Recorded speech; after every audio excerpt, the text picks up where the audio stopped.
rags to riches. Surely, we all have heard this term and secretly wish to be the same in our hearts. And why not?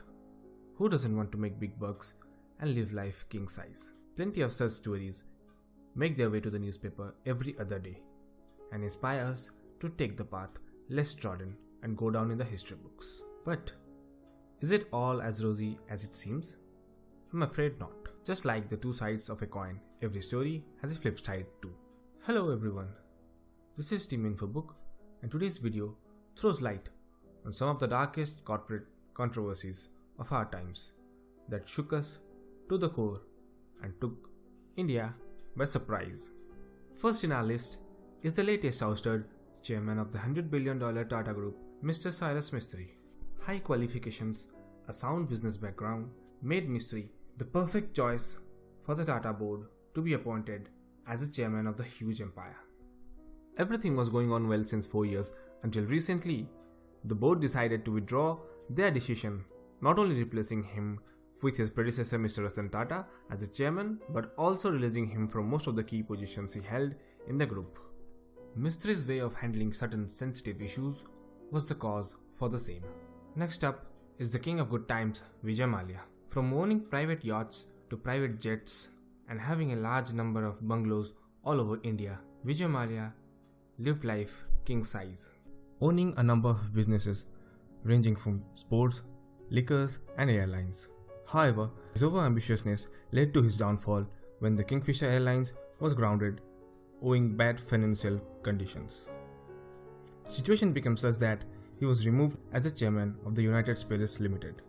His huge corporate house wasn't able to pay salaries of his employees, let alone the loan of almost Rs 7,000 crores, which was taken from 17 banks, resulting in anger among his employees.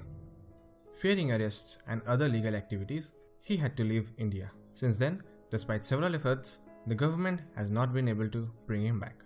Next up is the IIT dropout and the ex-CEO of the startup website housing.com, Mr. Rahul Yadav. He is regarded as the bad boy of Indian startups because of his instinctive nature. He was so instinctive that he donated his personal equity worth around Rs 200 crores among all his employees. Not only that, he also mocked the CEOs of Zomato and Ola cabs to follow his noble act. His resignation letter was considered as the rudest resignation letter by a CEO ever, in which he said, "The board members and investors are not intellectually capable enough to have a sensible discussion anymore. Hence, he wouldn't waste the remaining hours of his life working for them." However, after a couple of days, he withdrew his resignation and continued as the CEO of the company.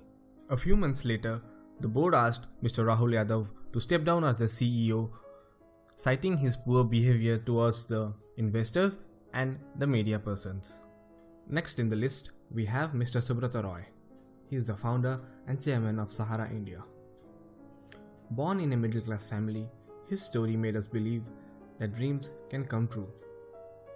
From owning a number of properties across the world in posh locations to being the proud owner of the Sahara Force India F1 team, Mr. Roy was making hay while the sun was shining.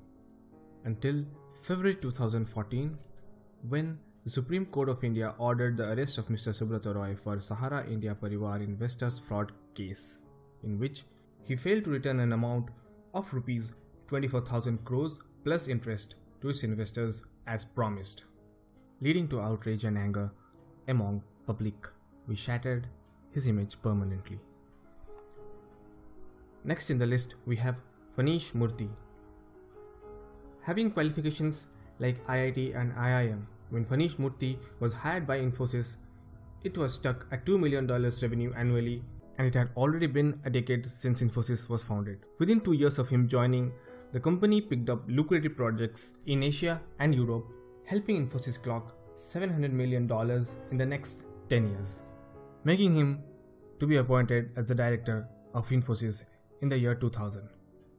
His career received a major blow in 2002 when he was fired from the company with a charge of sexual harassment.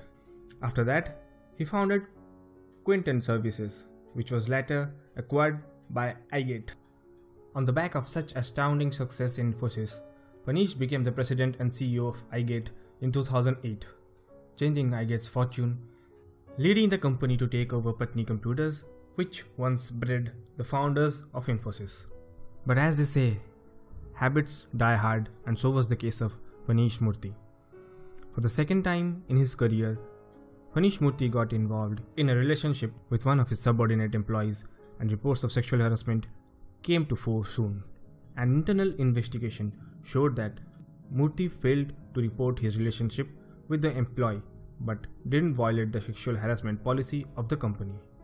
This, however, didn't stop the company from firing him. Up next, we have Mr. Ramalinga Raju. Raju founded Satyam Computers along with his brother-in-laws in Secunderabad with only 20 employees. In 1991, Satyam won one of the first Fortune 500 clients. The company went public in 1992. By then, Raju was talking about Satyam's ambition of operating out of 50 countries with an employee count of more than 50,000.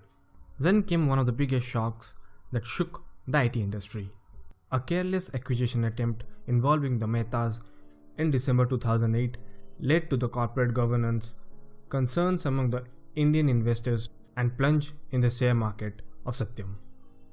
In January 2009, Raju indicated that Satyam's account has been falsified over a number of years. Total assets on Satyam's balance sheet tripled during 2003 to 2007 to almost $2.2 billion. He confessed to an accounting fraud to the tune of 7,000 crores or $1.1 billion and resigned from the Satyam board on January 7, 2009. Since then, Raju is behind bars and Satyam was then purchased by Tech Mahindra in April 2009 and renamed Mahindra Satyam. Well, that's it for this video. Thanks everyone for watching it. Please hit the thumbs up button if you like it, and please subscribe to my channel. Also, do not forget to give your valuable comments in the comment section below.